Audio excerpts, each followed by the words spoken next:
नमस्कार। आप सभी का स्वागत है workplace skills for 21st century learners 21वीं सदी के शिक्षार्थियों के लिए कार्यस्थल कौशल। आज हम बात कर रहे हैं भावनात्मक बुद्धिमत्ता और आत्म जागरूकता। इसको समझने का प्रयास करेंगे। इस सेशन के हमारे जो लर्निंग ऑब्जेक्टिव्स हैं वो कुछ इस प्रकार हैं। हम जानेंगे कि भावनात्मक बुद्धिमत्ता क्या है, भावनात्मक बुद्धिमत्ता के कौन कौन से कंपोनेंट्स हैं, भावनात्मक बुद्धिमत्ता और बौद्धिक कोशंट अर्थात इमोशनल कोशंट और इंटेलिजेंट कोशंट ये क्या चीज़ है, इनका आपस में क्या संबंध है, किसी पेशेवर जीवन में इमोशनल इंटेलिजेंस का क्या महत्व है, स्वस्थ कार्यस्थल संस्कृति के निर्माण में भावनात्मक बुद्धिमत्ता की क्या भूमिका है, और साथ ही यह भी जानने का प्रयास करेंगे कि भावनात्मक बुद्धिमत्ता कैसे विकसित की जा सकती है, उसकी क्या तकनीकें हो सकती हैं। हमने पिछले व्याख्यान में बात की थी कार्यस्थल पर मानसिक स्वास्थ्य की समझ और सामान्य चुनौतियों की पहचान, तनाव प्रबंधन और भावनात्मक स्वास्थ्य एवं संतुलन बनाए रखने की तकनीकें। इसके साथ ही हमने बात की थी उन्नत कार्य प्रदर्शन के लिए स्वस्थ जीवन शैली का महत्व इत्यादि के बारे में। आइए हम जानने की कोशिश करते हैं इमोशनल इंटेलिजेंस क्या है। किसी व्यक्ति की अपनी और दूसरों की भावनाओं को समझने, जानने और उन्हें प्रबंधित करने, साथ ही प्रभावी ढंग से उन भावनाओं का उपयोग करने की क्षमता भावनात्मक बुद्धिमत्ता कहलाती है। यह केवल एक गुण नहीं है, बल्कि इसे एक गतिशील कौशल के रूप में देखना चाहिए, जिसे समय के साथ सीखा और विकसित किया जा सकता है। भावनात्मक बुद्धिमत्ता हमारे तर्कसंगत दिमाग के साथ सामंजस्य बैठाकर काम करने वाली हमारे दिल और भावनाओं की बुद्धिमत्ता है। साथ ही यह दूसरों की भावनाओं को पहचानने और उन्हें प्रभावित करने की क्षमता है। यह भावनात्मक बुद्धिमत्ता ही है जो आपको बड़े पैमाने पर किसी भी पेशेवर माहौल में आगे बढ़ने, नेतृत्व करने और प्रभावी ढंग से सहयोग करने की क्षमता को निर्धारित करती है। भावनात्मक बुद्धिमत्ता जैसा शब्द पहली बार वर्ष 1990 में शोधकर्ता पीटर सलोवे और जॉन डी मेयर द्वारा प्रयोग किया गया और बाद में इसे मनोवैज्ञानिक और लेखक डैनियल गोलमैन ने अपनी किताब इमोशनल इंटेलिजेंस में लोकप्रिय बनाया। गोलमैन ने ठोस सबूतों के साथ तर्क दिया कि जीवन में सफलता के लिए भावनात्मक बुद्धिमत्ता और बुद्धि लब्धि अर्थात इंटेलिजेंस क्वोशिएंट की तुलना में भावनात्मक बुद्धिमत्ता अधिक शक्तिशाली है। अब जानने की कोशिश करेंगे इमोशनल इंटेलिजेंस के क्या क्या कार्य हैं, अर्थात भावनात्मक बुद्धिमत्ता के कौन कौन से कार्य हैं, जिस पे हम सबसे पहले चर्चा करेंगे। भावनात्मक बुद्धिमत्ता का जो महत्वपूर्ण कार्य है भावनाओं को समझना, अंडरस्टैंडिंग इमोशंस, स्वयं और दूसरों में भावनाओं को पहचानना। सिर्फ यह नहीं देखना है कि कोई व्यक्ति कब खुश या दुखी होता है, बल्कि सूक्ष्म गैर मौखिक संकेतों को समझना बहुत महत्वपूर्ण है। उदाहरण के लिए अगर बात करें, किसी मीटिंग के दौरान किसी सहकर्मी की तनावपूर्ण शारीरिक मुद्रा या किसी प्रोजेक्ट पर चर्चा करते समय कोई भी टीम का सदस्य यदि आंख न मिलाता हो, इन संकेतों को समझना भावनात्मक बुद्धिमत्ता का एक महत्वपूर्ण कार्य है। इन परिस्थितियों में एक उच्च भावनात्मक बुद्धिमत्ता वाला व्यक्ति यह देख सकता है कि आमतौर पर ऊर्जावान रहने वाला कर्मचारी आखिर तनाव में क्यों है, क्या कारण है कि वह अलग थलग हो गया है। वह इस भावनात्मक बदलाव को समझते हुए इसे एक संकेत के रूप में पहचान कर उस कर्मचारी से पूछ सकता है, आखिर आप क्यों परेशान हैं। यह भावनात्मक बुद्धिमत्ता का एक महत्वपूर्ण कार्य है, जिससे आपके कार्यस्थल के वातावरण को बेहतर बनाने में मदद मिलती है। एक और कार्य पर बात करते हैं, सोच को सुविधाजनक बनाने के लिए भावनाओं का उपयोग करना। भावनात्मक बुद्धि सॉरी भावनात्मक रूप से बुद्धिमान व्यक्ति सकारात्मक माहौल का लाभ उठाकर अपने लक्ष्यों की प्राप्ति में सहायक होता है। समस्या समाधान और रचनात्मकता जैसी संज्ञानात्मक प्रक्रियाओं को बढ़ाने के लिए भावनाओं का उपयोग करने के बारे में यह चर्चा की जाती है। हम कह सकते हैं कि अलग अलग भावनाएं अलग अलग प्रकार की सोच को जन्म देती हैं। उदाहरण के लिए, एक सकारात्मक मनोदशा रचनात्मकता और नए विचारों को बढ़ावा देती है, जिससे व्यक्ति ऊर्जावान और नए विचारों पर कार्य करने की ओर बढ़ता है। जबकि गंभीर या विश्लेषणात्मक मनोदशा किसी रिपोर्ट का विश्लेषण करने, किसी डॉक्यूमेंट की प्रूफ रीडिंग करने, इस प्रकार के कार्यों को बेहतर बनाने में मददगार होती है। तो ये कहा जा सकता है कि भावनात्मक बुद्धिमत्ता जो किसी सोच को सुविधाजनक बनाने के लिए भावनाओं का उपयोग कैसे किया जा सकता है, इस बारे में भी एक महत्वपूर्ण भूमिका निभाती है। अगले कार्य पर बात करेंगे, भावनाओं को जानना, नोइंग इमोशंस, चाहे वो स्वयं की हों चाहे वो दूसरों की हों। इसमें जटिल भावनाओं और उनकी एक अवस्था से दूसरी अवस्था में बदलने के तरीके को समझना शामिल है। भावनाएं शायद ही कभी सरल होती हैं, उन्हें समझना इतना आसान भी नहीं होता, क्योंकि भावनाएं परतों में आती हैं। भावनाओं को समझने का अर्थ है मूल कारण को समझने के लिए सतही अभिव्यक्ति से परे देखना, जो अधिक सहानुभूतिपूर्ण और प्रभावी प्रतिक्रिया पर ध्यान देता है। एक उदाहरण के द्वारा इसको जानने की कोशिश करते हैं। मान लेते हैं कोई कर्मचारी एक मामूली प्रक्रिया परिवर्तन के बारे में गुस्सा व्यक्त कर रहा है, लेकिन एक भावनात्मक रूप से बुद्धिमान पर्यवेक्षक या लीडर यह समझ सकता है कि गुस्सा नौकरी की असुरक्षा के डर से है या खुद को महत्वहीन महसूस करने की भावना को छुपा रहा है। जब आप यह जान पाएंगे, तब इस क्रम में कोई उचित निर्णय ले पाएंगे। तो भावनात्मक बुद्धिमत्ता इस रूप में भी बहुत महत्वपूर्ण कार्य करती है कि अपने टीम मेंबर्स की भावनाओं को जान सकती है। तो एक उच्च भावनात्मक रूप से बुद्धिमान व्यक्ति इन बातों की समझ रखता है। एक और कार्य जो भावनात्मक बुद्धिमत्ता के मुख्य कार्यों में शामिल है, भावनाओं का प्रबंधन करना, मैनेजिंग इमोशंस। यह हमारे सामान्य जीवन में भी बहुत आवश्यक है कि हम अपनी भावनाओं को नियंत्रित करना सीखें और हमारी जो भावनाएं हैं वो किन्हीं और भावनाओं को प्रभावित करने की क्षमता के साथ साथ भावनात्मक बुद्धिमत्ता के सबसे महत्वपूर्ण पक्ष को उजागर करती हैं। एक उच्च भावनात्मक बुद्धिमत्ता संपन्न व्यक्ति पेशेवर दबाव में शांत रहकर बिना रक्षात्मक हुए चुनौतीपूर्ण समय के दौरान भी अपनी टीम को प्रोत्साहित और प्रेरित कर सकता है। भावनात्मक बुद्धिमत्ता एक कौशल संपन्न पेशेवर को जटिल सामाजिक परिस्थितियों को शालीनता से संभालने की सक्षमता प्रदान करती है, चाहे वह किसी वरिष्ठ से सम्मानपूर्वक असहमत होना हो, किसी कनिष्ठ सहकर्मी को बिना अपमानित महसूस कराए रचनात्मक प्रतिक्रिया देना हो या ग्राहकों के साथ मजबूत संबंध स्थापित करना हो। हम कह सकते हैं कि इमोशनल इंटेलिजेंस अर्थात भावनात्मक बुद्धिमत्ता एक ऐसी अदृश्य शक्ति है जो किसी भी व्यक्ति को प्रेरणादायक व्यक्तित्व के रूप में बदल सकती है। तो हमें इन चीज़ों पर ध्यान देने की आवश्यकता है अपने रोज़मर्रा के जीवन में भी, कि क्या हम अपनी भावनाओं का प्रबंधन उचित प्रकार से कर पा रहे हैं।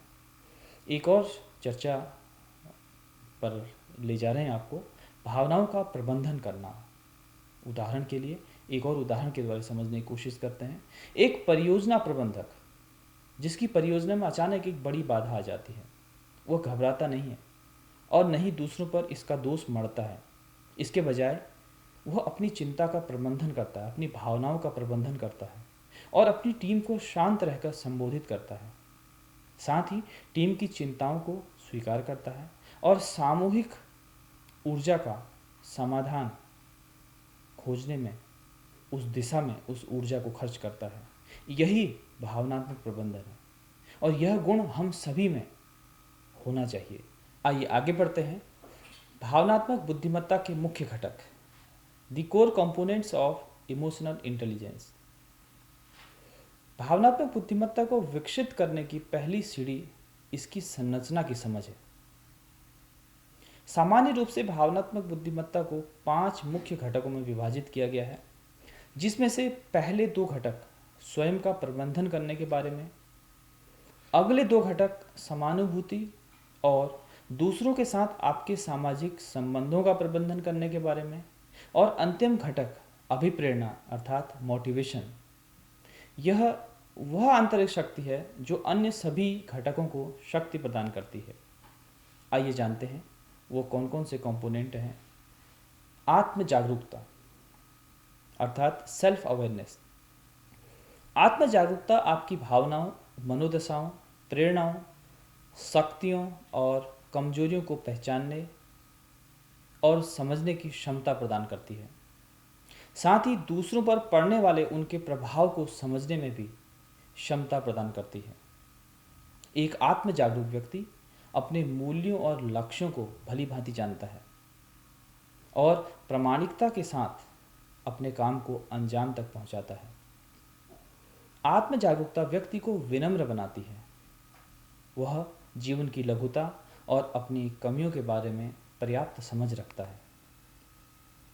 दूसरा जो महत्वपूर्ण घटक है वो है आत्मनियमन। आत्मनियमन नकारात्मक आवेगों और मनोदशाओं को नियंत्रित करने या उन्हें पुनर्निर्देशित करने की क्षमता है। यह हमें सिखाता है कि किस प्रकार अपनी भावनाओं को स्वस्थ तरीके से प्रबंधित किया जाए, दबाव में कैसे शांत रहा जाए और खुद को असफलताओं से किस प्रकार बाहर निकाला जाए। आत्मनियमन भावनाओं को दबाने के बजाय उन्हें सही समय पर नियंत्रित रूप में व्यक्त करने की अभिव्यक्ति को दर्शाता है। मजबूत आत्मनियमन वाला व्यक्ति अपनी भावनात्मक ऊर्जा को कार्यस्थल के व्यर्थ संघर्षों में नष्ट करने की अपेक्षा आलोचनाओं को समझने और रचनात्मक सुधारों को अपनाने पर ध्यान देता है। अगला महत्वपूर्ण कंपोनेंट है भावनात्मक बुद्धिमत्ता का समानुभूति। समानुभूति दूसरे लोगों की भावनात्मक बनावट को समझने की क्षमता है। यह अपने आप को किसी और के स्थान पर रखने और स्थिति को उनके दृष्टिकोण से देखने का एक कौशल है।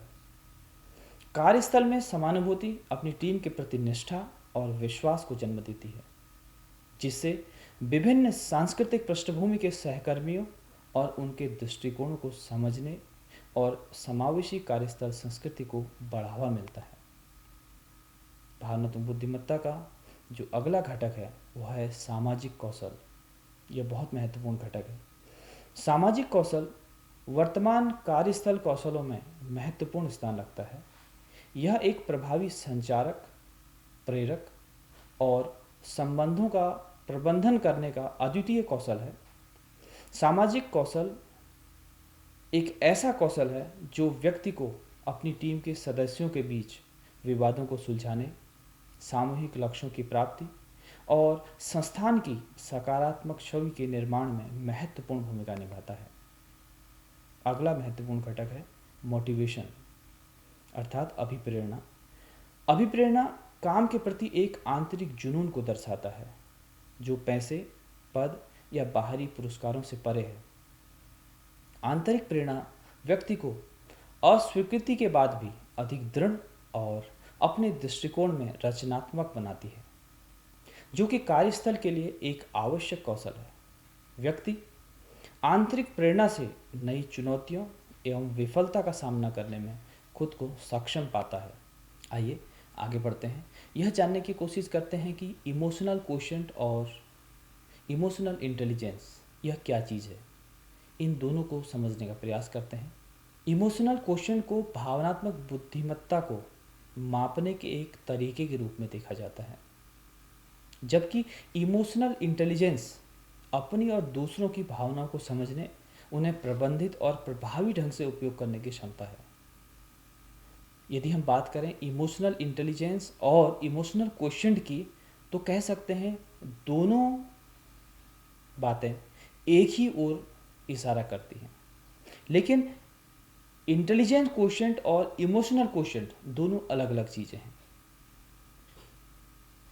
पूर्व में यह धारणा प्रचलित थी कि किसी भी व्यक्ति की सफलता का प्राथमिक निर्धारक उसका आईक्यू है, जो कि विश्लेषणात्मक तर्क और सीखने की क्षमताओं का एक माप है। पिछले कुछ दशकों में व्यापक शोध और साक्ष्य आधारित अध्ययनों ने यह उजागर किया है कि निस्संदेह इंटेलिजेंट क्वेश्चन महत्वपूर्ण है, परंतु जीवन की सफलता में इमोशनल क्वेश्चन का योगदान अमूल्य है। आइए जानते हैं इंटेलिजेंट क्वेश्चन क्या है, बुद्धि भागफल क्या चीज है। इंटेलिजेंट क्वेश्चन एक मानकीकृत परीक्षणों से प्राप्त स्कोर है जिसे मानव बुद्धि का आकलन करने के लिए तैयार किया गया है। इमोशनल क्वेश्चन आपकी सीखने, जटिल जानकारियों को प्रोसेस करने और गंभीर रूप से सोचने की क्षमता का प्रतिनिधित्व करता है। उच्च आईक्यू स्तर आपको शीर्ष संस्थानों की प्रवेश परीक्षाओं में स्थान दिला सकता है। आप जटिल तकनीकी समस्याओं को हल कर सकते हैं अथवा आप बेहतर पेशेवर रणनीति तैयार कर सकते हैं। इंटेलिजेंट क्वोशिएंट मुख्य रूप से किसी व्यक्ति की तार्किकता, मौखिक समझ, गणितीय कौशल इत्यादि क्षमताओं को मापने हेतु प्रयोग किया जाता है। वहीं दूसरी ओर इमोशनल क्वोशिएंट अर्थात भावनात्मक बुद्धिमत्ता भी जिसको हम कह सकते हैं, या भावनात्मक या क्वोशिएंट या सांवेगिक भागफल या सांवेगिक लब्धि, तमाम सारे इसके नाम आप ले सकते हैं। तो इमोशनल क्वोशिएंट भावनात्मक बुद्धिमत्ता का माप है, न कि विश्लेषणात्मक क्षमताओं का। इमोशनल क्वोशिएंट व्यक्ति के व्यावहारिक ज्ञान और मानव भावनाओं एवं रिश्तों की जटिलता को जानने और उन्हें समझने की क्षमता का परिचायक है। सामान्यतया इमोशनल क्वोशिएंट में निम्न क्षमताओं को शामिल किया जाता है, जैसे आत्म जागरूकता, आत्म प्रबंधन, सामाजिक जागरूकता, संबंध प्रबंधन इत्यादि। इमोशनल क्वोशिएंट आपके अंदर एक ऐसा संचालक है जो सामाजिक और पेशेवर जीवन में आपके आईक्यू का उपयोग निर्धारित करता है। ये बहुत ही महत्वपूर्ण विषय है कि इमोशनल इंटेलिजेंस एक ऐसा संचालक है जो आपके आईक्यू का कैसे उपयोग किया जाना है यह बात तय करता है। यह टीम में सहयोग, करुणा के साथ नेतृत्व करने, अपनी बात को प्रभावी ढंग से रखने और सहयोगियों के साथ मजबूत संबंध स्थापित करने में सहायक होता है। आइए एक उदाहरण के माध्यम से आईक्यू अर्थात इमोशनल क्वोशिएंट और ईक्यू अर्थात इंटेलिजेंट क्वोशिएंट को समझने की कोशिश करते हैं, जिसका नाम है दी आइसबर्ग एनालॉजी, हिमशैल सादृश्य। ठीक है, हिमशैल का मतलब है कि एक बर्फ का टुकड़ा, तो वो किस तरह से हमें दिख रहा होता है जब वो पानी में डूबता है, इसको लेकर के यह एनालॉजी है, यह सिद्धांत है।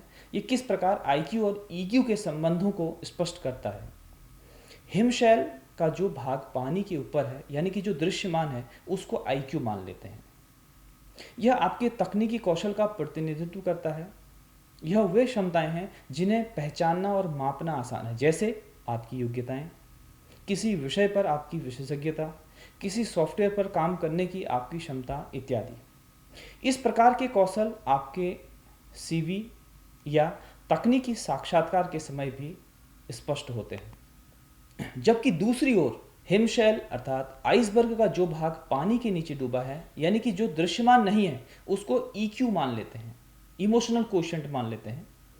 हिमशैल के द्रव्यमान का लगभग 90% भाग पानी की सतह के नीचे छिपा होता है।